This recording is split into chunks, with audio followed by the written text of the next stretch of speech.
إن الحمد لله نحمده ونستعينه ونستغفره ونعوذ بالله من شرور أنفسنا وسيئات أعمالنا من يهده الله فلا مضل له ومن يضلل فلا هادي له أشهد أن لا إله إلا الله وحده لا شريك له وأشهد أن محمدا عبده ورسوله اللهم صل وسلم على نبينا محمد وعلى آله وأصحابه أجمعين أما بعد. Ma'asyiral muslimin wal muslimat, bapak-bapak, ibu-ibu, para hadirin wal hadirat rahimani wa rahimakumullah. Alhamdulillah, kembali kita bersyukur kepada Allah Subhanahu wa taala atas segala limpahan rahmat, karunia dan nikmatnya yang begitu banyak kepada kita semuanya, sehingga di pagi hari yang berbahagia ini Allah Subhanahu wa taala masih memberikan kesempatan kepada kita untuk menunaikan ibadah kepadanya. Mudah-mudahan Allah Subhanahu wa taala meneguhkan kita di atas agamanya dan menjadikan akhir hidup kita dalam keadaan yang baik, husnul khatimah. Salawat dan salam semoga senantiasa tercurahkan kepada Nabi kita Muhammad sallallahu alaihi wasallam, kepada keluarga beliau, sahabat, serta orang-orang yang mengikuti beliau dengan baik hingga hari kiamat nanti. Ma'asyiral muslimin, Bapak Ibu sekalian rahimani wa rahimakumullah. Melanjutkan pelajaran kita membaca kitab Riyadhus Shalihin, kitab yang ditulis oleh Imam An-Nawawi rahimahullahu ta'ala. Pagi ini kita akan membahas sebuah bab yang sangat penting sekali, bab yang sangat kita butuhkan, yaitu bab tentang istiqomah. Tentang istiqomah, Al-Imam An-Nawawi rahimahullah menyebutkan permasalahan ini di bab yang ke-8, ya, bab istiqamah, bab istiqamah.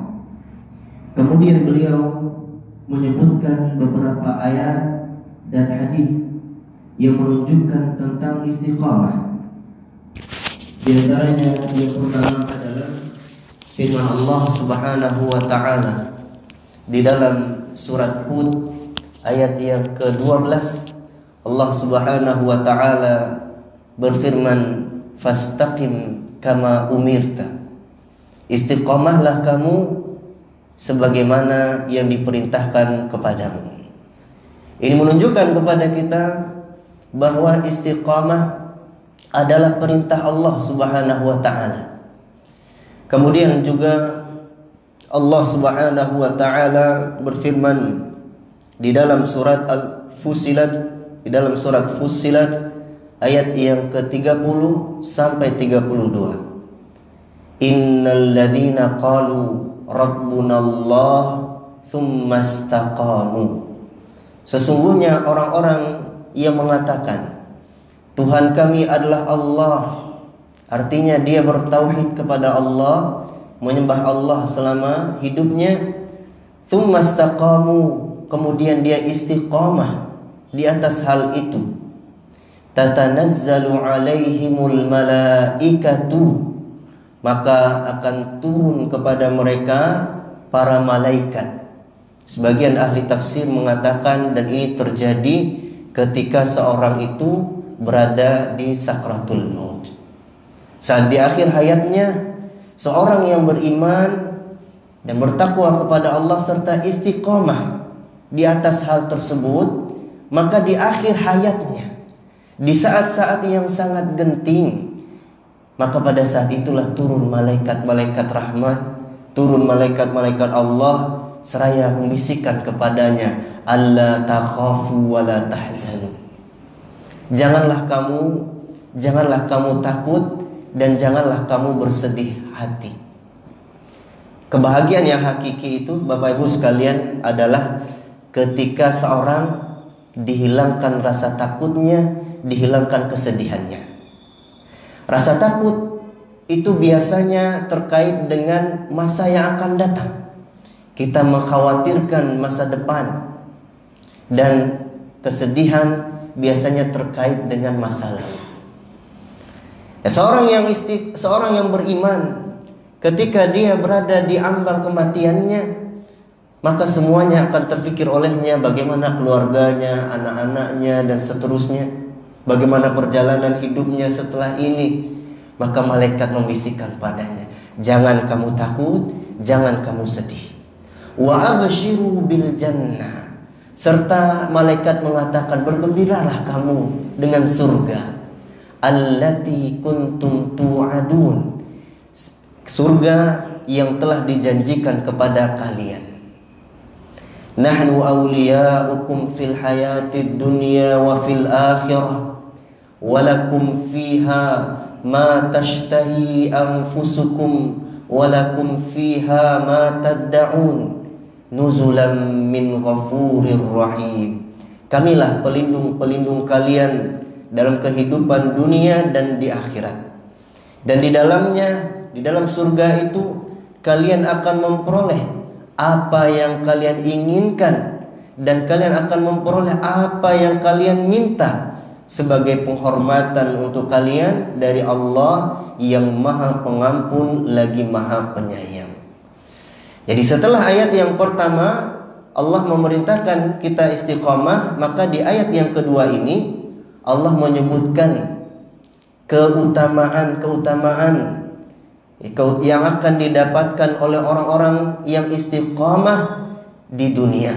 Itu di akhir hayatnya dia akan diberikan ketenangan, dia akan dihibur, dan di akhirat dia akan dimasukkan ke dalam surga Allah Subhanahu wa ta'ala. Kemudian firman Allah Subhanahu wa ta'ala di dalam surah Al-Ahqaf ayat 13 dan 14. Allah Subhanahu wa ta'ala berfirman, innal ladzina qalu rabbuna Allah thumma istaqamu fala khaufun 'alaihim wala hum yahzanun. Sesungguhnya orang-orang yang berkata, Tuhan kami adalah Allah, kemudian mereka istiqamah, maka tidak ada lagi rasa takut bagi mereka, tidak ada pula kesedihan bagi mereka. Ulaika ashabul jannah khalidina fiha jazaa'an bima kanu ya'malun. Mereka itulah para penghuni surga, dan mereka di dalamnya sebagai balasan atas apa yang telah mereka kerjakan. Bapak Ibu para hadirin wal hadirat rahimakumullah. Di dunia, saat kita mencari kebahagiaan, ketenangan, maka tidak ada kebahagiaan dan ketenangan yang hakiki, yang murni di dunia ini. Semua kebahagiaannya bercampur dengan rasa letih, bercampur dengan kesedihan, rasa takut, dan lain sebagainya. Bapak Ibu sekalian rahimakumullah, bahkan di dunia ini, sampai pun ketika kita berada pada kondisi yang membahagiakan kita, namun yang terjadi setelah itu apa? Kesedihan. Makanya sebagian orang-orang bijak mengatakan, terkadang dalam kehidupan dunia ini bukanlah kondisi-kondisi yang buruk, bukanlah hal-hal yang musibah yang membuat kita sedih, namun yang bisa membuat kita bersedih mendalam itu justru adalah kebahagiaan.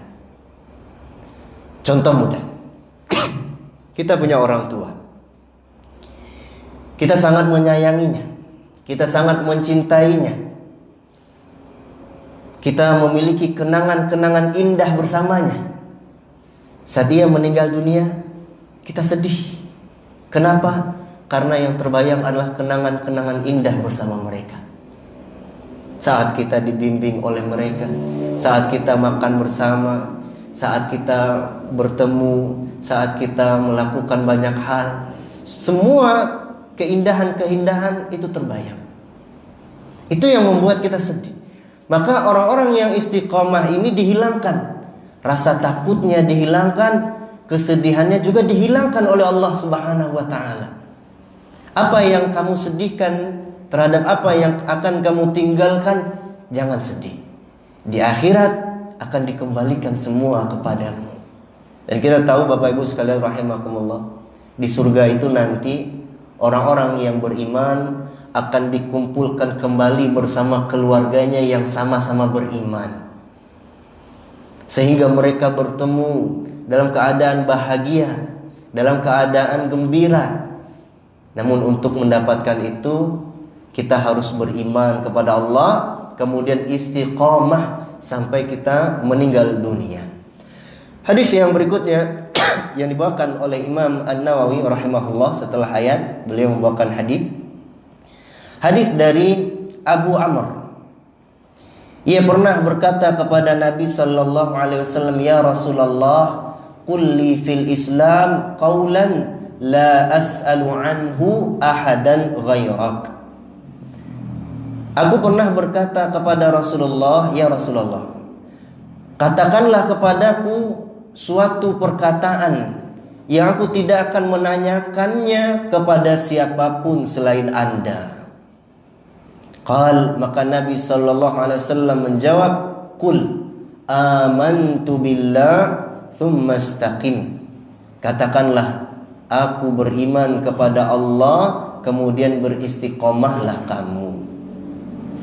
Dari Abu Hurairah radhiyallahu an, ia mengatakan bahwa Rasulullah sallallahu alaihi wasallam bersabda, "Qaribu wasaddidu wa'lamu annahu lan yanjua ahadun minkum bi'amalihi."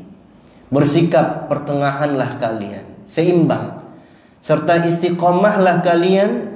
Ketahuilah bahwa tidak ada seorang pun dari kalian yang akan selamat hanya karena amalannya. Qalu, para sahabat pun bertanya, "Wala anta ya Rasulullah?" Maksudnya Bapak Ibu sekalian rahimakumullah, Nabi mengatakan tidak ada seorang pun yang bisa masuk surga karena gak sebagai ganti dari amal ibadahnya. Tidak ada. Kenapa? Karena surga tidak sebanding dengan ibadah manusia. 24 jam seorang itu beribadah kepada Allah, itu tetap tidak akan menggantikan surga Allah Subhanahu wa ta'ala.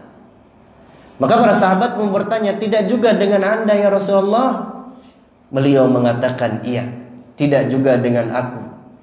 Akan tetapi Allah Subhanahu wa ta'ala menyelimutiku dengan rahmat dan karunia-Nya."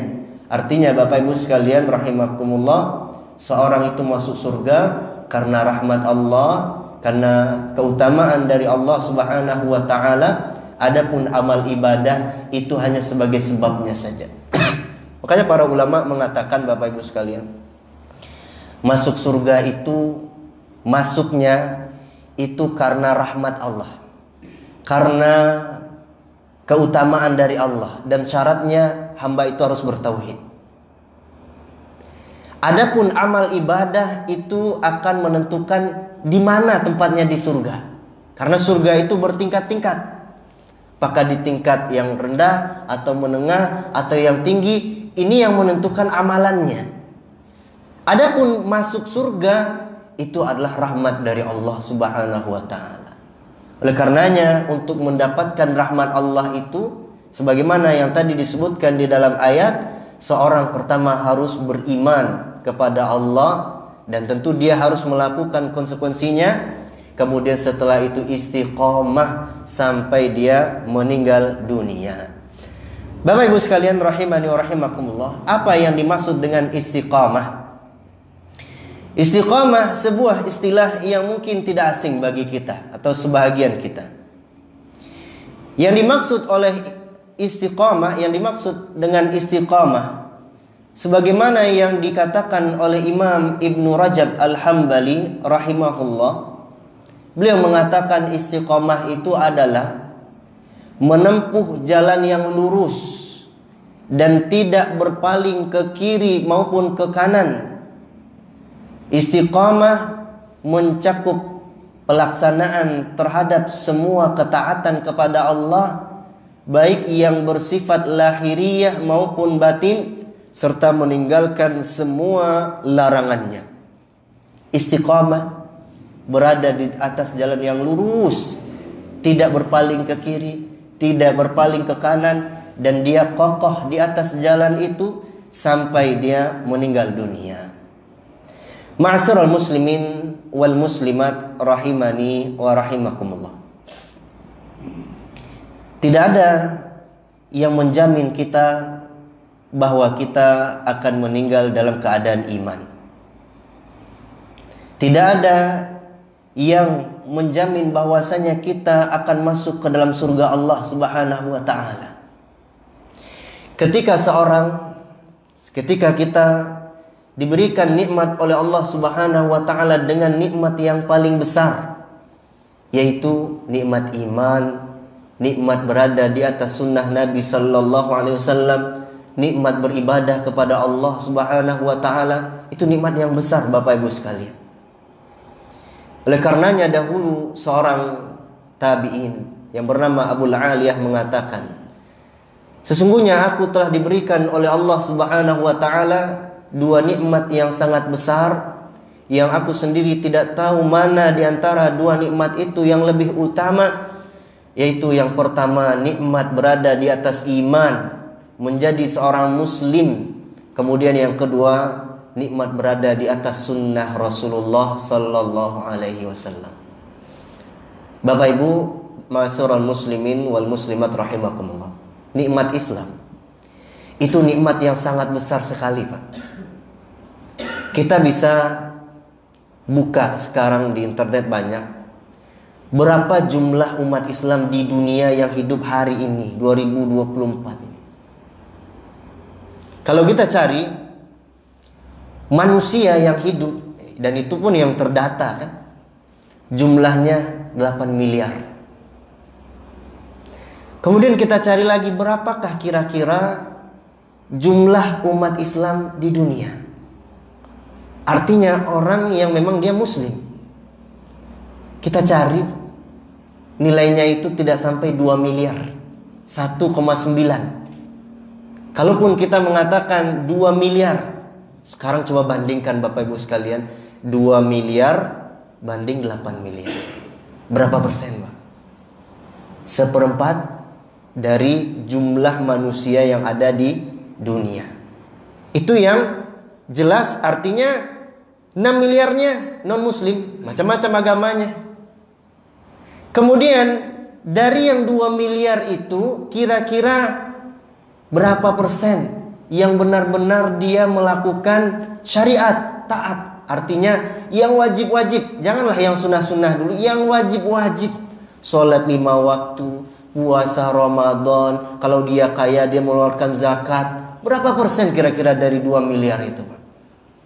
Ada setengahnya yang dia KTP-nya Islam, tiap hari dia sholat. Karena banyak diantara umat Islam yang dia mengaku Islam tapi sholat tidak, Ramadan datang dia makan terus, tidak puasa. Maka dari 2 miliar itu taruhlah setengahnya 1 miliar. Kemudian dari 1 miliar itu berapa orang yang benar-benar di atas sunnah Nabi Sallallahu Alaihi Wasallam? Berapa orang yang sholat subuh ke masjid lah? Ini kan sunnah Nabi Sallallahu Alaihi Wasallam. Nabi SAW mengatakan sholat subuh adalah sholat yang paling berat bagi orang-orang munafik. Hanya orang-orang yang betul keimanannya, besar iman di dalam dadanya, yang bisa mendatangi masjid di saat hari masih pagi. Maka ketika kita ditakdirkan oleh Allah memiliki nikmat Islam, berada di atas sunnah Nabi SAW, itu nikmat yang sangat besar sekali.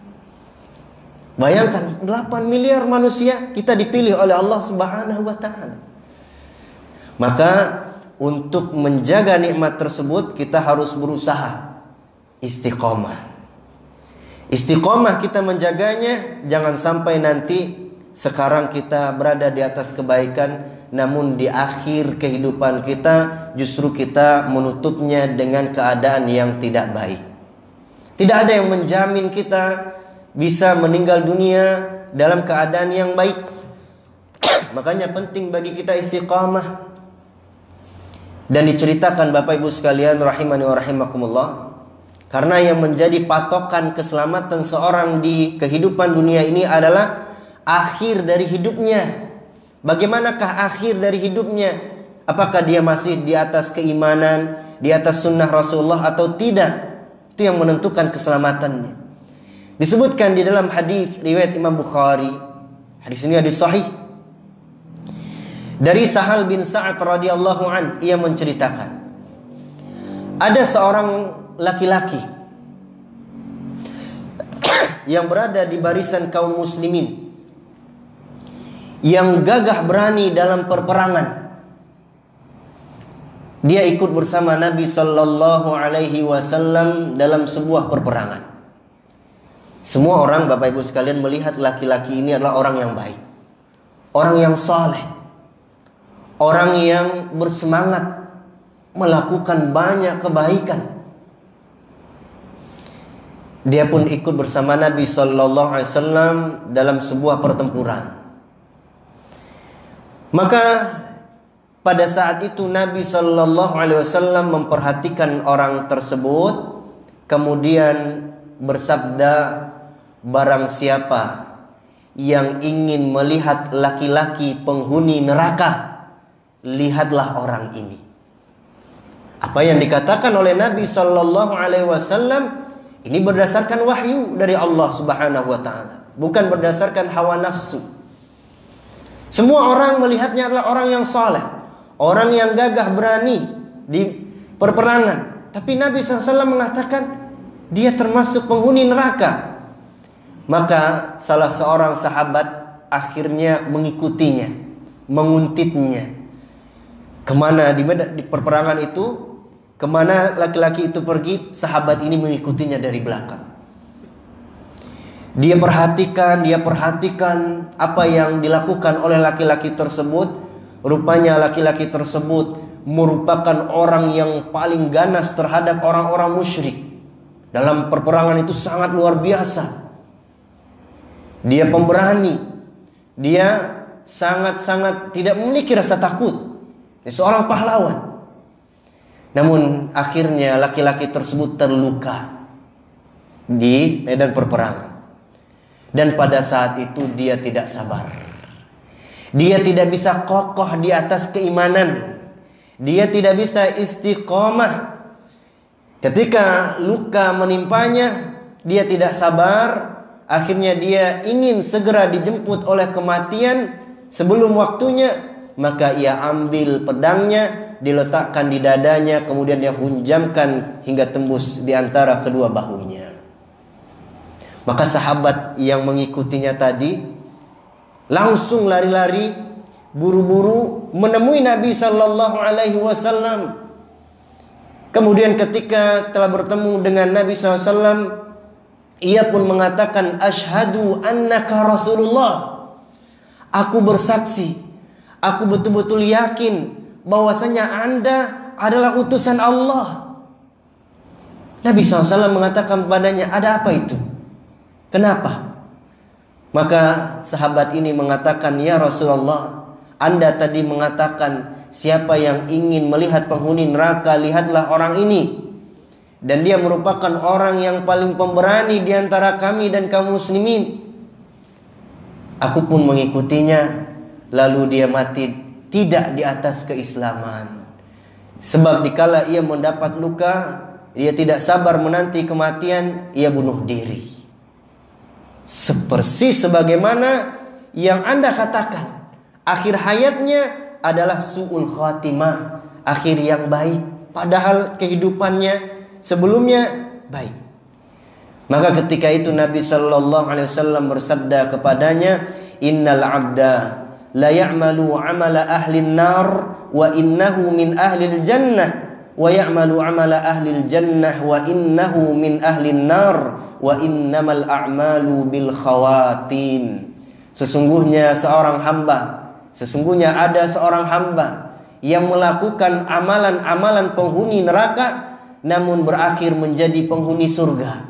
Hidupnya dipenuhi dengan keburukan, tapi di akhir hayatnya dia justru tutup dengan keindahan, dengan kebaikan. sebagaimana kisah pada seorang yang telah membunuh 100 orang nyawa, yang kemudian dia ingin bertaubat kepada Allah dan dia meninggal dalam keadaan husnul khatimah, sebagaimana hadisnya nanti akan kita bacakan. Kemudian kata Nabi SAW, dan ada juga seorang hamba yang mengamalkan amalan-amalan penghuni surga namun berakhir menjadi penghuni neraka. Sesungguhnya amalan itu ditentukan dengan penutupnya. Hadis riwayat Imam Bukhari. Oleh karenanya ma'asyiral muslimin rahimani wa rahimakumullah, butuh kita untuk istiqamah di atas kebaikan, menjaganya sampai kita meninggal dunia. Oleh karenanya Bapak Ibu sekalian, para hadirin wal hadirat rahimani wa rahimakumullah, apa saja kiat-kiat untuk istiqamah ini? Nah, yang pertama di antara kiat yang bisa membuat kita istiqamah di atas agama Allah, di atas kebaikan, di atas keimanan, yang pertama adalah ikhlas kepada Allah Subhanahu wa taala. Ikhlas kepada Allah Subhanahu wa taala. Seorang yang jujur kepada Allah dalam keimanannya, maka Allah akan teguhkan dia. Ketika dia meninggalkan sesuatu yang buruk, pindah ke sesuatu yang baik, berada di atas keimanan, dia tinggalkan kekufuran, kemaksiatan dengan niat yang ikhlas kepada Allah, benar-benar jujur, maka Allah akan memudahkan dia. Allah akan berikan keteguhan kepadanya. Inilah yang dikatakan oleh Imam Ibnul Qayyim rahimahullah. Kata beliau, yang akan mendapatkan kesulitan dalam meninggalkan kebiasaan yang buruk hanyalah orang-orang yang meninggalkannya dengan keadaan tidak ikhlas kepada Allah. Maka ketika seorang itu tidak ikhlas, dia akan mudah kembali kepada keburukan. Dia akan mudah terpengaruh dengan keburukan. Adapun seorang yang meninggalkan keburukan, maksiat dengan jujur, ikhlas karena Allah Subhanahu wa taala, yang keluar dari hatinya, maka dia tidak akan mendapatkan kesulitan kecuali pada saat awalnya saja, sebagai ujian untuk dirinya. Di awal-awal itu sulit, tapi setelah itu Allah akan berikan kemudahan kepadanya. Ma'asyiral muslimin rahimani wa rahimakumullah, dan di antara bentuk keikhlasan itu adalah mempelajari agama Allah, yaitu agama tauhid. Mempelajari agama tauhid, mempelajari tentang tauhid dan mengetahui tentang syirik untuk ditinggalkan. Seorang yang selama hidupnya dia bersungguh-sungguh mempelajari tauhid, meninggalkan kesyirikan, Allah akan berikan dia keteguhan di dunia dan di akhirat. Dalilnya adalah surat Ibrahim ayat 27. Allah Subhanahu wa taala berfirman, "Yuthabbitullahu alladhina amanu bil qawli tsabiti fil hayatid dunya wa fil akhirah." Allah Subhanahu wa taala akan meneguhkan, memberikan dia keistiqomahan. Kepada siapa? Kepada orang-orang yang beriman dengan ucapan yang teguh itu, ucapan tauhid, dalam kehidupan dunia dan akhirat.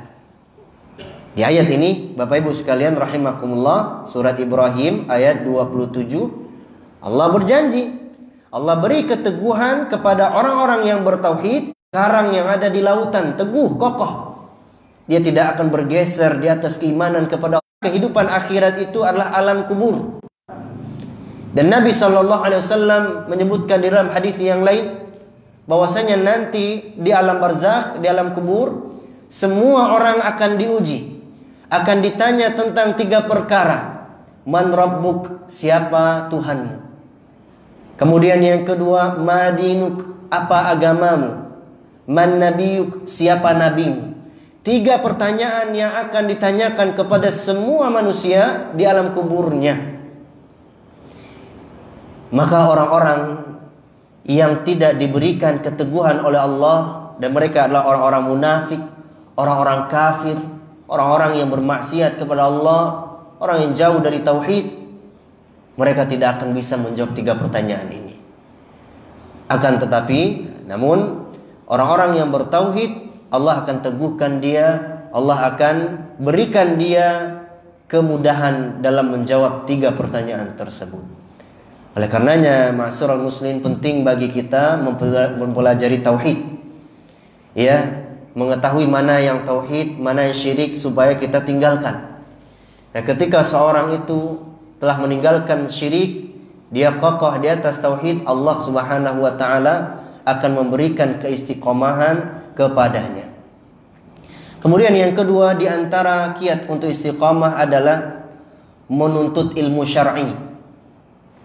Menuntut ilmu syar'i itu jalan yang bisa menjadikan seorang senantiasa istiqamah di atas ketaatan. Kenapa bisa demikian? Karena ilmu itu adalah cahaya yang bisa menjadikan seorang itu mengetahui jalan yang lurus, yang bisa membuat orang itu membedakan mana yang hak, mana yang batil. Dia tahu jalannya lurus ke sana. Kalau orang itu tidak punya ilmu, maka dia tersesat. Bisa saja dia seharusnya ke kanan malah belok kiri karena dia tidak punya ilmu. Dan itu yang kita rasakan. Kalau kita ingin menuju suatu tempat, lalu kita tidak tahu jalannya, kemudian kita juga tidak mau bertanya, tidak mau mencari tahu, kan, berilmu, bertanya kepada orang yang tahu, maka kita akan tersesat. Nah, karenanya ketika hidup di dunia ini, kita harus terus belajar ilmu syar'i supaya kita tahu mana jalan yang lurus yang harus kita tempuh. Karenanya Nabi sallallahu alaihi wasallam bersabda, "May yuridillahu bihi khairan yufaqihu fid din." Siapa yang dikehendaki oleh Allah menjadi baik, maka Allah akan faqihkan dia dalam agamanya. Dalam hadis yang lain, Nabi sallallahu alaihi wasallam bersabda, "Man salaka tariqan yaltamisu fihi ilman, sahalallahu lahu bihi tariqan ilal jannah." Barang siapa yang menempuh jalan menuntut ilmu syar'i untuk mengetahui mana yang hak, mana yang batil, maka Allah akan mudahkan jalannya menuju surga. Akan Allah berikan keistiqomahan kepadanya untuk terus menapaki jalan yang lurus. Nah, Bapak Ibu sekalian rahimani wa rahimakumullah, di sini ada hal yang menarik yang dikatakan oleh para ulama. Yang dikatakan oleh Imam Ibnul Jauzi rahimahullahu taala di dalam kitab beliau Talbisu Iblis, tipu daya iblis. Beliau mengatakan bahwa langkah pertama iblis untuk menggelincirkan manusia yaitu dengan cara menghalangi mereka dari belajar ilmu agama. Kata beliau rahimahullah, "I'lam anna awwala talbisi iblis 'alan nas sadduhum 'anil ilmi. Li'anna al-ilma nur. Fa'idha atfa'a masabihahum khabatahum fid dhalami kaifa sya'a." Ketahuilah bahwa makar atau tipu daya iblis yang pertama kepada umat manusia adalah menghalangi mereka dari ilmu agama. Jadi tidak langsung orang itu dijatuhkan kepada menyembah berhala, tidak. Tidak langsung orang itu dijatuhkan, dirayu untuk berbuat maksiat, tidak. Tapi kata Imam Ibnul Jauzi, dihalangi dulu dia dari belajar ilmu agama, sehingga disibukkan dengan banyak hal, tidak ada kemauan untuk belajar ilmu agama. Nah, pada saat dia sudah jauh dari ilmu agama, inilah baru dia mulai untuk makar selanjutnya. Kenapa hal itu yang dilakukan oleh iblis untuk pertama kalinya? Kata beliau, karena ilmu itu adalah cahaya. Sehingga apabila dia telah dapat memadamkan cahaya-cahaya mereka tersebut, maka iblis akan dengan sangat mudah membanting mereka di dalam kegelapan sekehendaknya. Ada seorang berjalan di malam hari, dia punya senter, dia punya lentera, dia punya lampu. Dengan lampu itu dia bisa melihat, oh jalannya lurus, oh di samping kiri ada selokan, samping kanan jangan terlalu mepet, harus tengah-tengah jalannya. Sehingga dengan begitu dia selamat. Ketika senternya itu mati, gelap gulita, Maka kalau ada musuh, dengan mudah musuh itu datang dari arah kanan, kiri, belakang, terus dia dorong kita masuk ke selokan. Bahkan tidak didorong pun oleh musuh, bisa saja kita masuk selokan dengan sendirinya, karena kita tidak melihat jalan. Itulah yang dilakukan oleh iblis. Dia tutupi seorang itu dari ilmu agama. Ketika seorang itu sudah jauh dari ilmu agama, dengan sendirinya dia jatuh ke dalam kesyirikan, ke dalam kemaksiatan, ke dalam dosa. Atau kalau dia mau, iblis akan dorong dia sedikit, sudah jatuh ke dalam kesyirikan. Nah, karenanya ma'asyiral muslimin rahimani wa rahimakumullah, wajib bagi kita untuk senantiasa yang menjaga hal ini. Karena Allah akan memberikan keistiqomahan kepada kita berdasarkan usaha kita. Kalau kita berusaha, Allah akan berikan. Karenanya ma'asyiral muslimin, dari sejarah hidup orang-orang soleh terdahulu, mereka itu sangat dikenal dengan selalu menjaga diri, menjaga untuk terus hadir di majelis ilmu. Salah satunya dari Umar bin Khattab radhiyallahu anhu. Disebutkan dalam hadis riwayat Imam Bukhari, Umar bin Khattab ini sama seperti kita Bapak Ibu sekalian. Dia juga bekerja. Ia memiliki keluarga, tanggung jawab. Dia bekerja dan dia punya kebun. Namun dia tetap tidak ingin tertinggal untuk menghadiri majelis ilmu bersama Nabi Shallallahu Alaihi Wasallam. Apa yang ia lakukan? Ia mengatakan, dahulu aku pernah bersama seorang tetanggaku dari kaum Ansar dan kami bergantian berangkat ke majelis Rasulullah Sallallahu Alaihi Wasallam. Jadi kebun itu ia kerjasama dengan seorang sahabat Ansar. Apa tujuannya? Tujuannya adalah agar bisa ganti-gantian. Kata Umar bin Khattab, suatu hari aku yang berangkat, hari berikutnya dia yang berangkat. Apabila aku yang berangkat, dia yang mengurus kebun, aku berangkat ke majelis Nabi Shallallahu Alaihi Wasallam. Ketika aku pulang, ketika aku menemuinya, aku akan sampaikan kepadanya apa yang tadi aku dengar dari Nabi Shallallahu Alaihi Wasallam berupa wahyu dari Allah dan yang lainnya. Dan apabila giliran dia yang berangkat, aku yang mengurusi kebun, dia pun melakukan hal yang sama. Ini Umar bin Khattab radhiyallahu anhu. Ya, bagaimana ia terus belajar dan hal itu untuk mendapatkan keistiqomahan di jalan Allah Subhanahu wa taala. Kemudian yang ketiga, di antara kiat untuk bisa istiqamah adalah mencari lingkungan yang baik. Mencari lingkungan teman-teman yang baik. Disebutkan dalam hadis riwayat dari Abu Sa'id Al-Khudri radhiyallahu an. Hadis ini diriwayatkan oleh Imam Bukhari dan Muslim, muttafaqun alaihi. Bahwasanya Nabi Shallallahu Alaihi Wasallam pernah bersabda kepada para sahabat, "Kana fi man kana qablakum rajulun qatala tis'atan wa tis'ina nafsan." Pada zaman dahulu dari umat sebelum kalian ada seorang laki-laki yang telah membunuh 99 orang. Seorang pembunuh. Dia telah membunuh manusia 99 orang. Namun kemudian hidayah datang kepadanya. Dia bertaubat, dia ingin memperbaiki dirinya, meninggalkan hal tersebut. Fasa'ala an a'lami ahlil ard. Dia pun bertanya kepada manusia, siapa orang yang alim, memiliki ilmu yang bisa menuntunku ke jalan yang benar.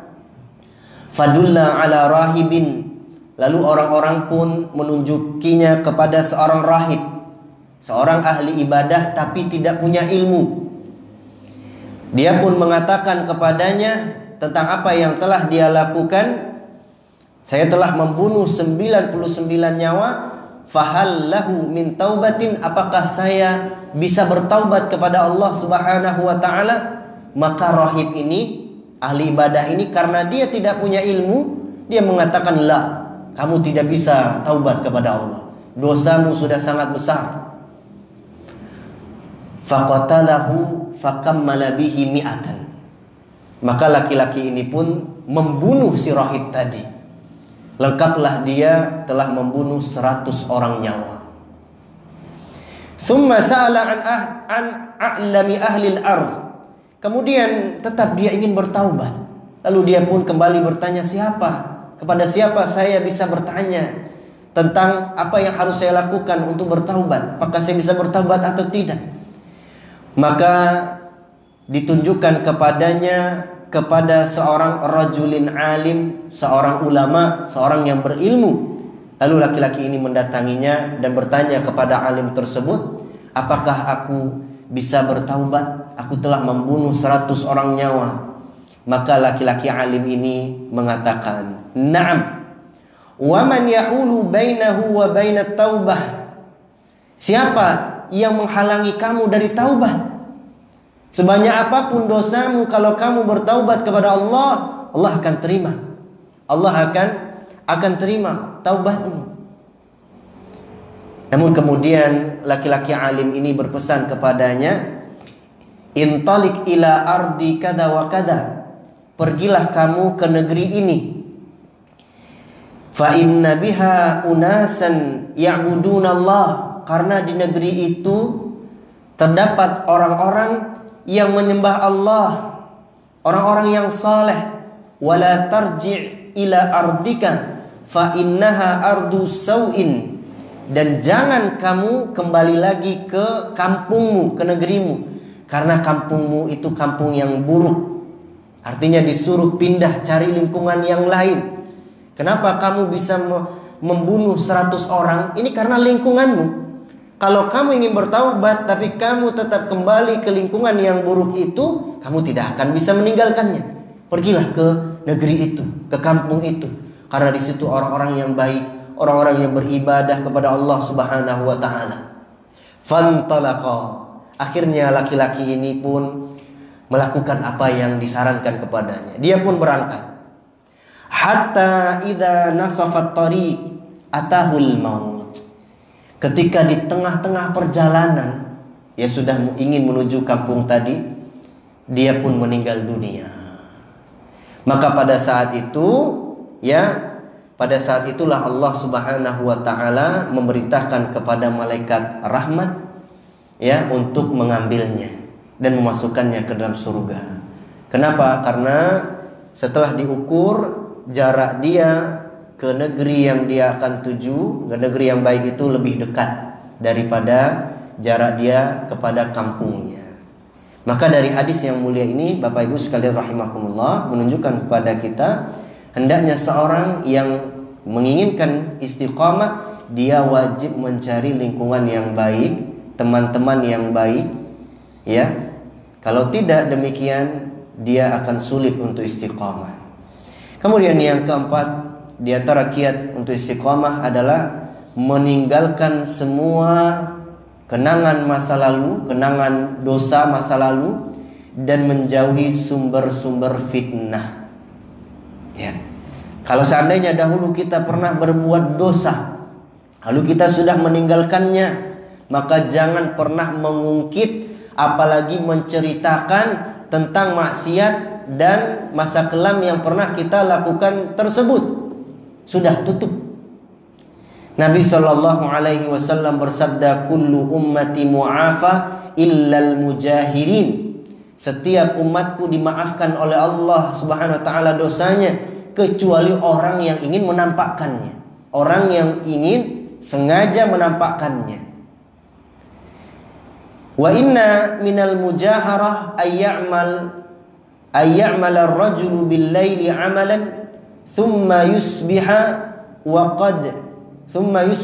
qad satarahu Allahu 'alaihi fayaqulu ya fulan 'amiltul barihata kada wa kada.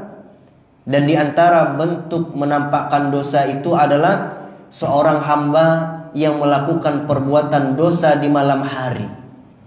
Kemudian dia tidur, di pagi harinya Allah telah menutupinya. Artinya hanya dia dan Allah saja yang tahu dosa itu, dan Allah akan ampuni kalau dia bertaubat, kalau dia menyesalinya. Namun dia justru berkata di pagi harinya kepada temannya, wahai fulan, semalam aku telah melakukan ini dan itu. Dia sendiri yang menceritakan dosanya. Maka inilah yang dikatakan oleh Nabi mujahir. Nah, Bapak Ibu sekalian, kalau kita ingin istiqamah, jangan ceritakan lagi masa lalu kita yang kelam itu. Sudah tutup. Kita bertaubat kepada Allah, kemudian jangan ceritakan lagi. Jangan diungkit-ungkit kembali. Kemudian jauhi sumber-sumber fitnah. Kalau dahulu misalnya kita punya teman-teman yang jahat, sekarang kita berada di atas keimanan, keadaan yang baik, kita ingin istiqamah, jauhi mereka. Jangan dekati lagi teman-teman itu. Nabi SAW melarang kita untuk mendekati sumber-sumber fitnah. Kalau kita sudah tahu itu sumber fitnah akan membahayakan kita, jangan kita ke sana.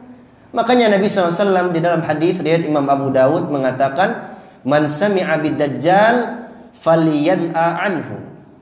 Barang siapa yang mendengar kedatangan Dajjal, maka hendaknya dia menyingkir.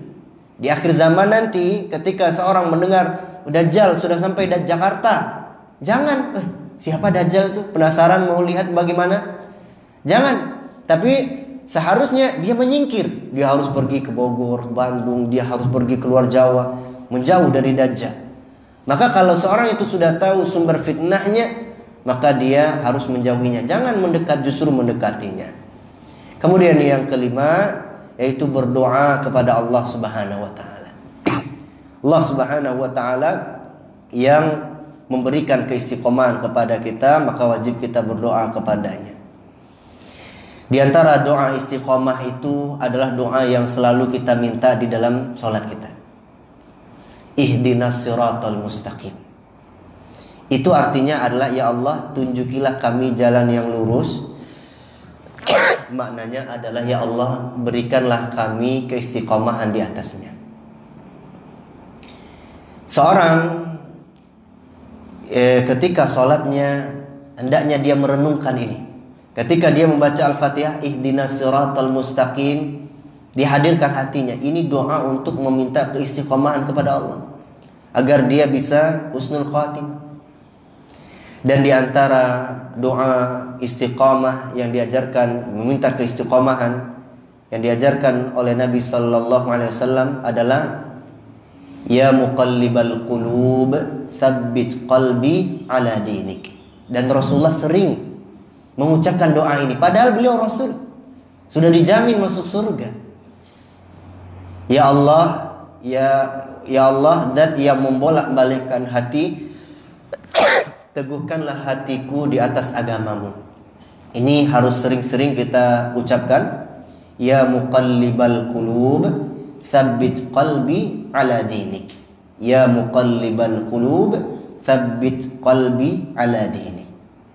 Kemudian doa yang lainnya di dalam Al-Qur'an, Rabbana la tuzigh qulubana ba'da idh hadaitana wa hab lana min ladunka rahmah.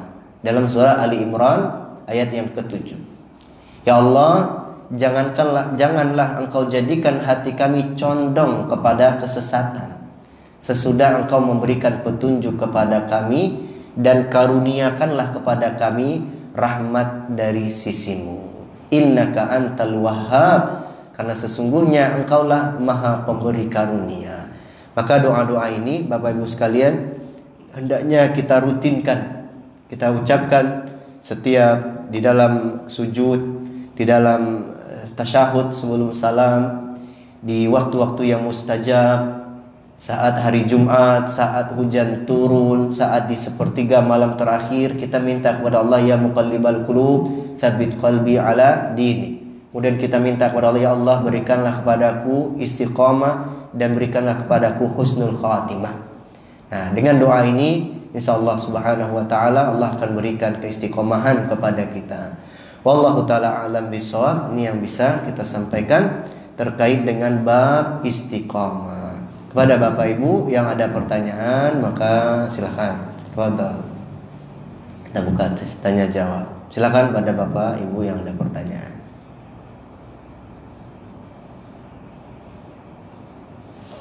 Silakan, Pak.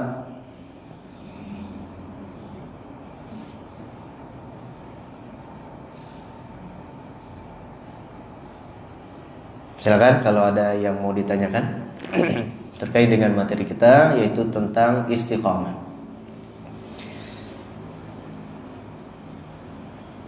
Baik, kalau ada Mas Doni, masih ragu-ragu bapak-bapaknya buat nanya. Baik, kalau tidak ada, kita cukupkan sampai di sini. Wallahu taala alam bishawab. Kita berdoa kepada Allah, mudah-mudahan duduknya kita di majelis ilmu ini sebagai usaha kita untuk mencari keistiqomahan, sehingga kita bisa teguh dan kokoh di atas agama yang benar sampai kita meninggal dunia. Kata Imam Ahmad rahimahullahu ta'ala, ada seorang yang datang kepada beliau, kemudian bertanya kepada beliau, wahai imam, kapan seorang hamba itu bisa mendapatkan kelezatan istirahat? Jadi nikmat yang benar-benar hakiki. Maka beliau menjawab, inda awwali qadamin yadha'uha fil jannah, ketika langkah pertama yang dia cecahkan di surga. Artinya selama di dunia ini kita butuh istiqomah kepada Allah, dan istiqomah itu tentu tidak mudah. Kita harus berusaha sungguh-sungguh. Namun setelah kita menginjakkan kaki di surga, kita akan merasakan balasannya, ganti dari perjuangan kita tersebut. Kita akan merasakan istirahat yang betul-betul istirahat, nikmat yang betul-betul hakiki, sebagaimana yang disebutkan di dalam ayat tadi, bahwasanya Allah Subhanahu wa taala akan membisikkan melalui malaikat kepada orang-orang yang hidupnya istiqamah, alla takhafu wa la tahzanu. Jangan kalian takut, jangan kalian bersedih hati. Jadi di surga itu tidak ada lagi rasa takut, tidak ada lagi kesedihan. Kebahagiaannya murni kebahagiaan, dan itu akan diberikan kepada orang-orang yang istiqamah. Wallahu taala a'lam bishawab. Wa sallallahu wasallama ala nabiyyina Muhammadin wa ala alihi wa ashabihi ajma'in. Subhanakallahumma wa bihamdika asyhadu an la ilaha illa anta astaghfiruka wa atubu ilaik. Assalamualaikum warahmatullahi wabarakatuh.